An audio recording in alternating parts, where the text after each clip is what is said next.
Maraknya kasus bullying atau tindak penindasan yang terjadi di lingkungan pendidikan yang dilakukan oleh sejumlah remaja putri di Mawar, Jawa Timur yang diduga menjadi korban kasus ini dengan memanggil sejumlah pihak. Bullying merupakan ekspresi menyimpang pada anak dalam upaya pencarian jati diri, peran pendidikan di keluarga dan sekolah. Assalamualaikum warahmatullahi wabarakatuh. Perkenalkan, kami dari kelompok 7 akan membuat video mengenai kesehatan mental yang berfokus pada bullying. Perkenalkan, nama saya Nur Safika dari kelas M241. Perkenalkan, nama saya Zahra Inaya dari kelas M241. Perkenalkan, nama saya Fathia Musfa dari kelas M241. Perkenalkan, nama saya Andi Fiansika dari kelas M241. Perkenalkan, nama saya Andi Astriani dari kelas M241. Selamat menyaksikan. Halo teman-teman, jadi hari ini kita akan membahas tentang bully di sekolah dasar. Jadi, bully adalah perilaku menyakiti orang lain, baik melalui verbal, fisik, ataupun sosial.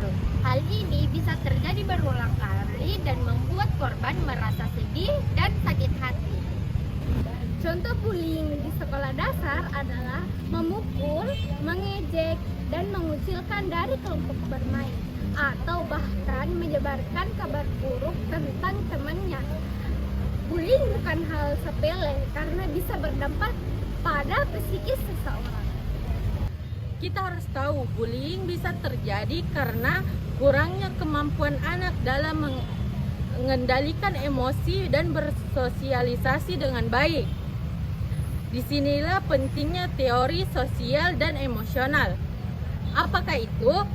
Yaitu kemampuan mengenal, mengatur, dan mengekspresikan perasaan serta berinteraksi secara positif dengan orang lain. Anak yang mempunyai keterampilan sosial emosional bisa berempati dengan temannya, memahami perasaan mereka, dan bersikap hormat. Mereka juga bisa menyelesaikan masalah tanpa kekerasan dan melaporkan jika melihat bullying terjadi. Misalnya, saat anak teman diejek, anak yang berempati akan mencoba menolong dengan mengajak teman itu berbicara atau memberikan guru. Dengan begitu, lingkungan sekolah akan menjadi lebih aman dan nyaman. Jadi bagaimana kalau bully sudah terjadi?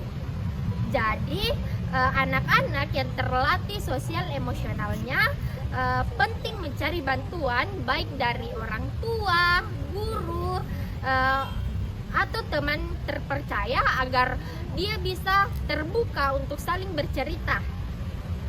Guru dan orang tua juga punya peran penting. Mereka harus mengajarkan anaknya untuk mengenali emosi, melatih empati, dan menanamkan sikap berani berkata tidak pada bullying.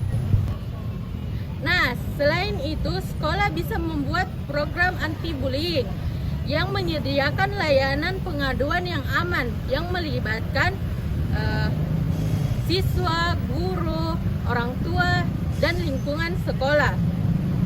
Bersama, bullying juga bisa dicegah dan anak-anak bisa tumbuh jika pribadi dan yang percaya diri, peduli, dan bertanggung jawab. Mulai dari diri sendiri, kita belajar mengelola emosi, berempati pada teman, dan berani melaporkan bully. Sekolah harus jadi tempat yang belajar, sekaligus tempat yang aman bagi kita semua. Kita semua punya hak untuk merasa aman dan dihargai. Jangan biarkan bully menjadikan kita tidak bahagia di sekolah. Kalau kamu dan temanmu mengalami bullying, jangan takut untuk bilang kepada ibu guru, karena kita pasti bisa mengatasi bersama. Ingat, menjadi teman yang baik adalah kunci untuk menciptakan sekolah yang aman tanpa bullying. Kita bersama menjaga perasaan teman kita, saling mendukung, dan membuat sekolah jadi tempat yang penuh persahabatan dan kasih sayang. Terima kasih telah menyimak video kami. Semoga video kami ini dapat membuka mata kita semua untuk stop melawan bully.